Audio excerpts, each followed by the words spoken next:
Everyone, and welcome to another weekly check-in vlog, where I try to keep myself on track with my goals and tell you about what I've been reading this week. In case you don't know, my name is Wiebke, and this year I'm trying to get myself out of survival mode. It's Saturday morning, and normally I would go on a run, but I'm all muscle achy, and I don't think I'm going to enjoy running, but I need to see if my bike tire needs fixing. So I decided to go and take you on a bike ride in this beautiful morning to Maschde. And while I'm doing that, I'm going to tell you about the books I finished this week. Or rather, this morning I finished A Dream of Trees. I started the book last week and told you that it's about Shiori and Aiden. Shiori is helping people die and Aiden is in the process of dying. So he kind of met her and they have to go to rooms and visit them and see what he needs to do before he can die peacefully. And that is still true. We followed them through many different rooms of other people dying because Aiden has eidetic memory and it's like, I don't need to revisit things. I remember everything. Shiori, on the other side, has no memory of her own life at all. And I assumed last week that maybe Aiden is going to take over Shiori's place, helping people die, and Shiori will get her memories back. And I was partly right and partly wrong. Like I said, visiting a lot of dead people, we get to know a lot about the situations and what people do before they die. And Aiden and Shiori have a lot to remember and go through and process. And we find out a lot about both of their lives and how they are connected. And I really enjoyed that part. The book deals a lot with memory and memory loss, with clinging onto our regrets and things we need to let go of to live a happier life, or also so that we can go on and move on after with it. And that part I really enjoyed. I need to remind you again, since we're visiting a lot of people who die in many different ways, not all of them just lying in bed and dying, please check trigger warnings if you need to and take care of yourself. One thing I want to say is that the ebook I read had quite a lot of mistakes with words, either words missing or words doubling. I normally don't pay too much attention to that, but it was annoying me, and I know other people are a little bit more sensitive than I am.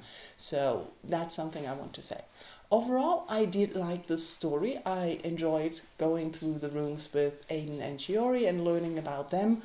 I wouldn't say it's a magnificent, you have to read, learn something new book, but I really enjoyed it. Something I didn't enjoy, though, was In Universes. I started listening to it sometime this week and I expected a multiverse story. And in the beginning, I really enjoyed what was happening. We're following Raffi and go through her lives or situations in her life. And in the beginning, I thought we're moving through different lives where she made different decisions. But at some point, I noticed I think I'm missing something, and I'm not really sure if it's because of the writing or if listening to it was not the best of choices. I have the feeling that I couldn't really distinguish when we are, where we are, and at some point I thought maybe this is alternating between two universes and not every time a new universe, which made me realize I don't actually know what's going on. And so yesterday I decided halfway through I need to put it aside and reevaluate if I want to pick it up again in a different format or listen to it again in a different at a different point in time when I'm maybe not so confused. Because honestly, I don't know what's going on. I can't say that I didn't like it per se, but I can say that I was not connected to any of the characters. I didn't know what was going on, and the more I listened, the more confused I got. And normally, the more you listen, you're supposed to understand more of what's going on, and I didn't. So now what I'm starting today is All Systems Red, The Murderbot Diaries, Book 1. I ran out of credits, so I don't really have any books that I can get until the end of the week, next week. And I also am not in a mood for anything. I've been in a strange mood with reading for a while now. So yesterday when I was reminded that the Murderbot Diaries are adapted into a series on Apple TV. I think they're starting in May or something, that I might just go and revisit the books. Let's see if I can stick to just listening to one or if I will rush through all 7 or 8 books. I think it's 7 books at the moment. We'll see. If you've never heard me gush about the Murderbot Diaries, this is a series of novellas and 1 or 2 longer books that follows Murderbot, a human bot construct. And its function is a security unit. So when you go on a mission and do something, you get a security unit to protect you along the way. But Murderbot had some issues in the past, so it hacked its governor module. That is something in its head that lets the owner of the human bot construct control it and destroy it. So normally people say that rogue security units are a danger and you need to watch out, but all that Murderbot does is watch series and basically continues to do its job for a while. And then all of a sudden it starts to develop a relationship with people and makes a friend in another transport and has adventures. I really enjoy this. Murderbot is really a character I can highly relate to, so that is a little strange to say every time I do it, but somehow a friend of mine read it and said, that Murderbot thing reminds me of you. So I am embracing it. And I hope you're enjoying the bike ride. I'm going to leave now to get the footage. I could have become a mass murderer after I hacked my governor module, but then I realized I could access the combined feed of entertainment channels carried on the company's satellites. It had been well over 35,000 hours or so since then, with still not much murdering, but probably, I don't know, a little under 35,000 hours of movies, serials, books, plays, and music consumed. As a heartless killing machine, I was a terrible failure. When it comes to the rest of the weekend, I don't really know what will happen. My brain has been telling me all the things that I wanted to do but haven't done yet, and made lists and plans and everything. But all I feel like doing, lying down and being sad. Since I know that won't help me feel better or get anything done or actually get me out of the sadness, I'm not going to give in, but I don't really know what I'm going to do.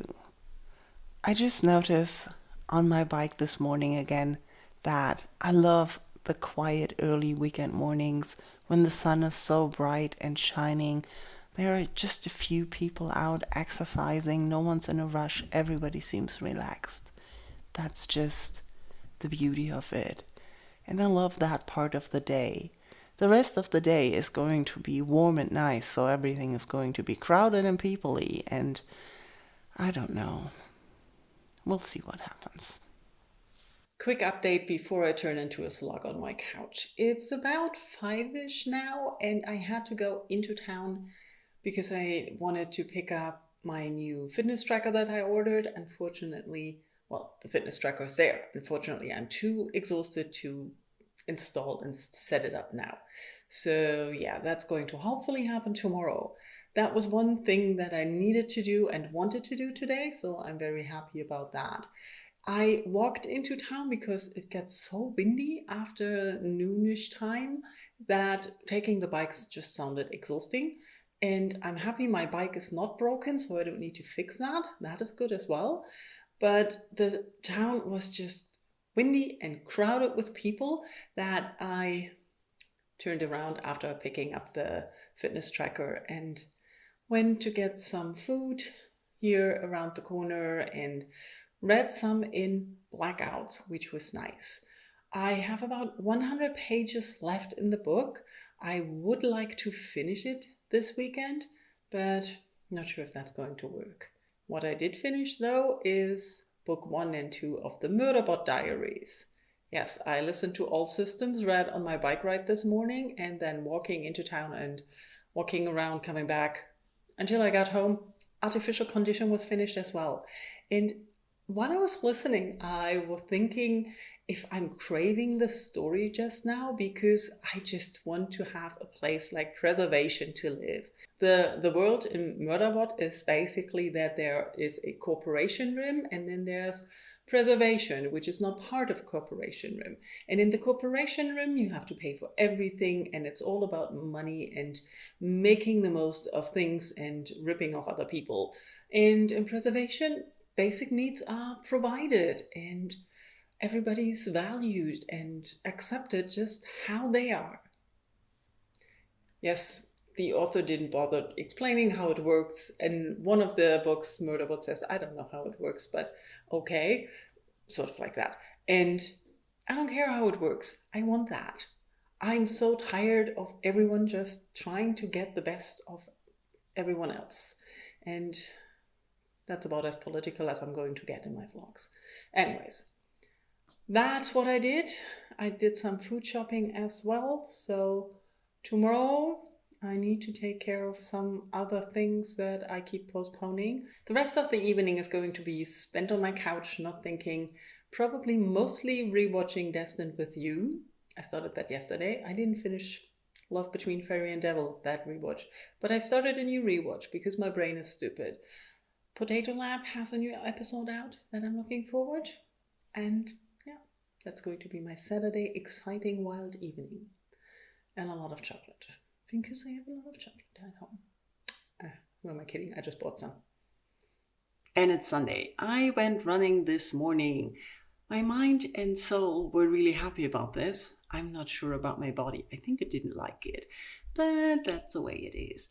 I started listening to Rogue Protocol, so I have 1 more hour left in that, book 3 in the Murderbot Diaries. Before I went running, I even managed to read another 50 pages in Blackouts, so I have about 45 pages left, 1 or 2 hours of reading, and I'm definitely going to finish that.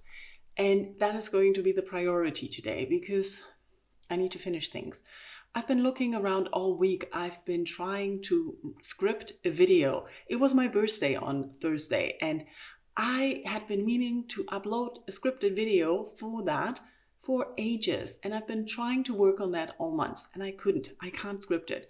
You will find out if the video has been uploaded unscripted by now, because I gave up on scripting, but I want to put up a video for my birthday, because I usually did that every year, and I turned 50, so it's an occasion. But still, I couldn't focus. My mind has been all over the place. And here's a confession. I only start things. I don't finish things. I've been working on so many little things this month that I did a little bit here, did a little bit there. I noticed that I didn't really put things away. Look at the mess I'm living in. This place is where I eat breakfast every morning. It's a chaos. How am I supposed to focus there? When I work from home, I also sit in this mess.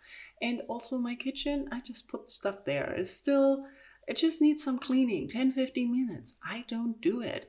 It's with so many things. The only thing that is continuously making progress a little bit is my bookshelf decluttering. I still put out books every now and again to donate to the neighborhood. Today's donation is actually going to be a test if anybody actually wants those. I'm very skeptical about those books. But I'm making progress, but very, very tiny small steps, which is okay. But I also noticed that I'm not good at tracking the progress I'm making. I've been unhappy with how I'm writing my to-do lists or tracking what I want to do and achieve in a week, write down achievements. All months I've been trying to find a way that works better for me, and I'm not there. I'm not there with the spring cleaning where I wanted to be at this point in the months. I'm not anywhere with finished things that I wanted. The only bonus effect of listening to the Murderbot Diaries is that I'm on track with my reading goals again, because I was behind on that as well, because I needed too long to finish books, which shouldn't matter. But with everything that I'm starting and tracking and just starting this month without finishing, I am not sure what I'm doing. And that needs to change, but I always say that I need to finish a week, that I need to focus on doing things. And there are a few things that I desperately need to focus on next week, especially work related. But I'm so distracted with everything else. I don't really know if I can do that. And there is this underlying thing that I still feel like I need to rest more, that I need to sit down and do nothing more. But there are so many things that want watching, want reading, want finishing, and me doing that I don't really know how to do all of that in the hours of focus and energy that I have. We're going back to me not having energy. Although I feel I have more energy than in the beginning of the year, I've been trying to track how I wake up, if I wake up exhausted, tired, or energized. And I noticed that I'm not really good at that. Currently, I find myself waking up in a kind of neutral state, which looks in my tracking as tired because I didn't plan for neutral state. So tired apparently is my neutral state, but I'm not as tired, but I don't feel energized either when I wake up. I don't feel like I'm properly rested. Maybe I need a reset for that tracking and figure out what it actually means, which comes to the point that I'm not good at judging moods and emotions and energy. I do feel exhausted and drained, but I don't really know how to put it on a scale of 1 to 10. I really can't do that. And all the energy trackers that I found are doing that. And I don't know. This is neutral because it's what I wake up every day. It's not bad, but it's also, I don't know if it's good. Maybe I forgot what good feels like. I really don't know. It's a very confusing time. It's a very confusing week. It's also the end of the quarter next week, so maybe I need to adapt my goals for the next quarter and see where I actually stand and try out different tracking systems for energy and other things. Need to look into that, but that also needs time. Everything that I want to adapt needs me to learn something new, and that's so exhausting. How has life gotten to this? That it's not just you wake up, you do stuff, and then you go to bed and you're happy. I don't know if I've ever done that. There are just too many things I want to do, and too many things I don't want to do that I also do. Let's not go into that. Plan for now is to go out. It's still sunny and nice. Go get some coffee and read more in Blackouts to see if I can finish that. And then go for a walk for an hour to finish Rogue Protocol. And then it's probably the end of the day already. I'll tell you how much I got done. And that's also a productivity thing, that I get things done for my private life, for my personal things. Should reading be getting things done? But I like to think of having read things and having things done. Maybe I'm just to blame. I like to get things done, but I don't like doing things. Whoopsie. Digressed as usual. Talk to you later. I finished Blackouts, and I'm not sure I understood all of it. The ending is a little bit confusing with who's talking, what's happening, and it feels a little bit like a fever dream. Just a quick reminder, Blackouts is this story of a Juan, an older man, dying, and turns out the narrator is the author of the book. Stupid me didn't realize the whole time. And the author comes to the place where Juan is and accompanies him in his last days, and they also talk about their lives, their meeting, and the book's sex variants, which is talking about homosexuality and about it being a disease and treatment and different types of homosexuality. Those are from the early 20th century. So the book addresses a lot of the relationship between Juan and the author about general homosexuality and homosexual relationships. They talk about different types of relationships they had. Is that how we say it? And also there's a lot of background nonfiction kind of information on these two books and homosexuality and how it was declared as a disease in the past and how that affected the community. Overall, I found the book very interesting. I really liked the writing with the interspersed pictures and the blackout text. And I also liked the characters and getting to know them better. What I think confused me a lot is that I'm not really sure if I understood all the language or if I might have missed idiomatic language that is especially to Puerto Rican gays and other gay language that I am not aware of, so I might have missed some things. I'm not sure if there's someone here. Anyways, so I would recommend this book, but I wouldn't recommend it to people who don't like non-linear narration, because there's a lot of back and forth, a lot of different styles of narration, a lot of different ways of telling a story, which I like, so I like the book. Currently I'm out about walking. I'm in a pavilion, so that's why I'm in a pavilion because I thought it would be nice, but I'm a little bit awkward about someone coming in from the side and hearing me talk to the camera. So let's move on, and I'm currently on exit strategy of the Murderbot Diaries. Yeah, doing fine.